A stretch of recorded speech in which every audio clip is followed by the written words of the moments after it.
What's going on, everybody? My name is Michael Weer, and this is my movie review for the movie Hobbs and Shaw. Now, Hobbs and Shaw is a Fast and Furious spin-off, so before we jump into the review, I thought it would be fun to list the titles of the Fast and Furious movies. Why? Well, because I wanted to. So, first up, you've got The Fast and the Furious, which stars Paul Walker and Vin Diesel, and one is a cop and one is a guy who steals VCRs, and that cop is trying to prove that that guy is stealing VCRs, but then he gets in too deep with him and he becomes one of the guys.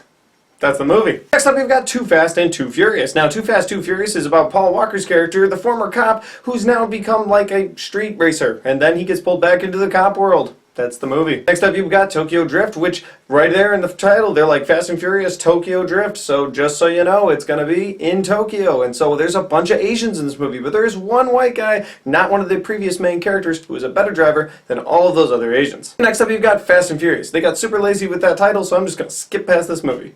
And next up, you've got Fast 5. Now, Fast 5 is my personal favorite. It is where Hobbs from the Hobbs and Shaw movie comes into it, but we'll get to more of that later. Next up, you've got Fast and Furious 6. Again, they got lazy with the title, but I do like that movie because it's a lot of fun, so I liked it. Moving on. Next up, we got Furious 7. Now, Furious 7, they got really creative with that title because there were 7 of them. They were all furious, so they called it Furious 7. Worked out really well. And then you've got Fate of the Furious. And at first glance, you're like, oh, the Fate of the Furious. Must be what they're... And then you're like, wait a minute. The Fate of the Furious? 8? Nice. Okay. Now let's do the review.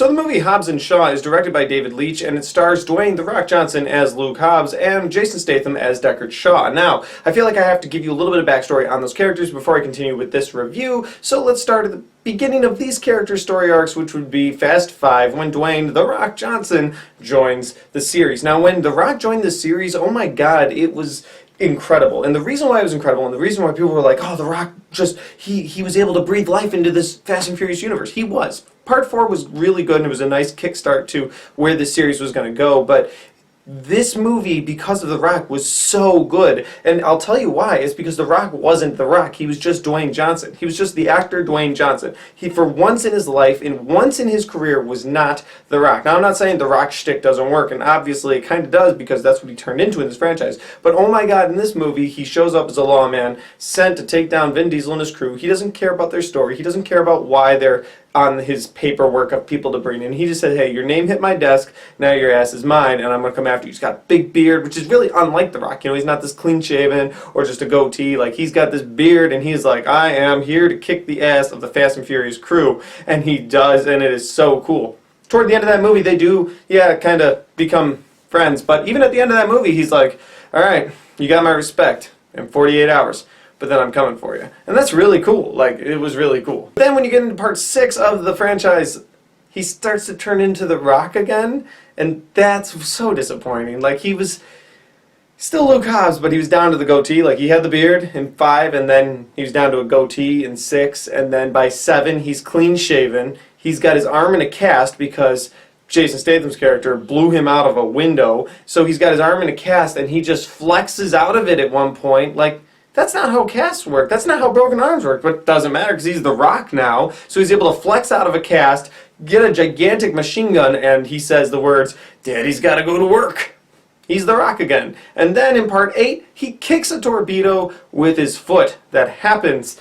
The Rock does that. So they really took his character from this really grounded character of just like, I'm here to uphold the law, and, you know, I kind of understand these street thugs, to, hey, I'm part of the game. We can do crazy stuff together. That's really what it turned into, and it's a little disappointing. So going into Hobbs and Shaw, I was like, okay, what version of The Rock are we going to get? What version of Luke Hobbs are we going to get?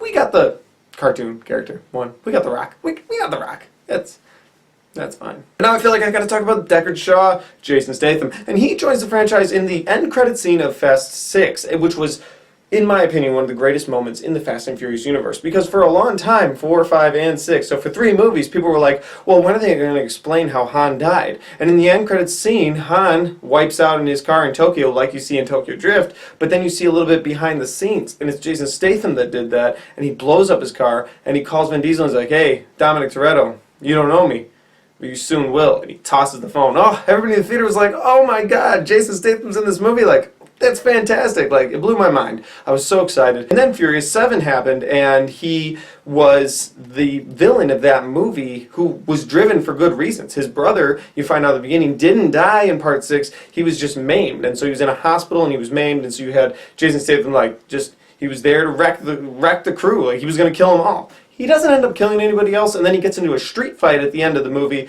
with Vin Diesel. And at that point, Vin Diesel's like, that's the thing about street fights. The street always wins. And then punches the street, and it caves in on Jason Statham. And that's how they bring him down. So, that happened. That happened in that movie. But he didn't die. He went to super prison. And then in part 8, he gets broken out of super prison with The Rock. And they have to team up, and they're upset with it. But then Jason Statham's like cool with the crew because he saves Dominic Toretto's son. So even though he's a murderer that killed Han, and they're all upset with him, at the end he's like, I'm going to go to your barbecue together. And so they kind of turned him into a good guy because they wanted to make Hobbs and Shaw. Which leads us to Hobbs and Shaw. Now, let's do the review. And so guys, the movie Hobbs and Shaw is essentially about a super virus. The movie starts with a good group of military people going to steal the super virus known as the Snowflake, and when they get there, Idris Elba and his crew are also there to steal the super virus known as the Snowflake. So this girl on the good guys team grabs the super virus known as the Snowflake, and she stabs it into herself to give herself the super virus, but also to keep it safe from Idris Elba and his crew, and then she runs away and goes into hiding. So now Idris Elba and his crew are going to look for her. So the government knows all this has gone down, and they're like, okay, we need to get the most elite people on it. Let's grab Dwayne Johnson's character of Luke Hobbs because he is the guy we call when we have a super problem with the world, so let's get him in here. And then they're like, well, let's also get Deckard Shaw because, yeah, he's a murderer, and we've kind of just let him off the hook at this point, but he's also, as it turns out, her brother, that's right, the girl who stabbed herself with the super virus known as the Snowflake, is the brother, sister, I should say, to Deckard Shaw's character. So now he's pissed, and he's like, well, anybody messing with my sister, I'm going to beat their ass. So you've got him, and you've got The Rock, both going to save her. Also, they hate each other, so there's a lot of back and forth there. And that's pretty much the movie, if I'm being completely honest with you. I mean, Idris Elba calls himself the Black Superman because he is this black man who has superpowers, and that's the best way I could put it. He's been super enhanced by this super secret organization that by the end of the movie is not very super secret, just to point that out. And also, we all kind of figure it's the bad girl from Fast 8, right, that got away. Like, she's going to be the one behind that, like, smoke and mirrors thing that was going on. That's what I'm going to assume. Yeah, honestly, I can't give you too much more of the movie at this point without spoiling it, and I don't like spoiling it for you guys. So I'm going to jump into some things I liked, some things I disliked, and then give you a rating. So the first thing I liked about this movie, guys, well, I love the action scenes. I mean, anything you get Jason Statham, even when he punched a shark, that was really cool. So anything you get from Jason Statham is going to be a lot of fun. And anything in the vein of Fast and Furious is going to have really cool car action scenes. Now, unfortunately, I will say there's not too many car scenes. There's one scene where Jason Statham's driving a car, really cool. It's fun. And then there's a scene toward the end of the movie with a bunch of trucks that use NOS, which I appreciate. But then I'm going to also hit a dislike for this too because I was really upset at the fact that that's about as close to the Fast and Furious franchise as it got. I mean, I know it's a spin-off, but it says Fast and Furious Presents. We saw one cool car do a bunch of really cool stuff, and then we saw a bunch of trucks use NOS. And that's it. The other thing I liked about this movie was the back and forth that The Rock had with Jason Statham's character. I thought it was cool. Their back and forth was a lot of fun. There were a few times when it was a little too much, like, we get it, you're The Rock. At one point, The Rock literally says, I'm going to take this chair, turn it sideways, and then he stops himself from saying, shove it up your candy ass, and says, shove it down your throat.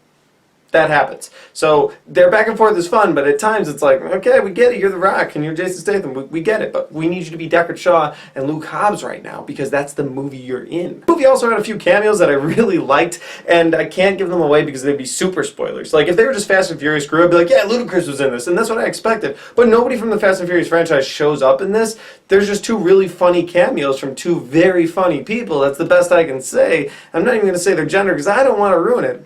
It's awesome. That's a lot of fun, too. To move on to things I disliked about this movie, well, the plot was just overplayed. I mean, I gave you the synopsis of the movie. That is the synopsis of the movie.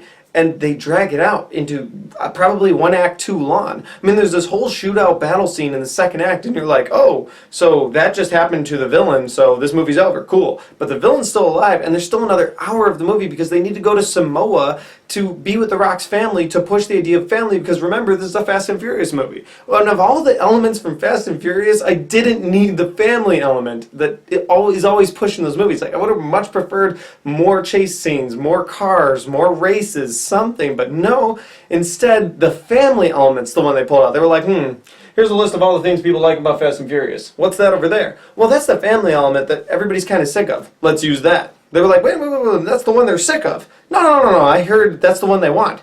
No, that's the one they're sick of. And they're like, no, that's the one they want. So we get the family element in this, and it's really annoying. I get it, Rock. You're Samoan. It's cool. But, like, also there's some Samoan wrestler in this. He's from the Shield. He's in this, and he does all his wrestling moves. Like, he does the spear, and then at another point he does, like, his rah thing that he does. I'm going to find a picture of that, and I'm going to put it right there. I don't know where my hand was going for a second there, but I'm going to do it.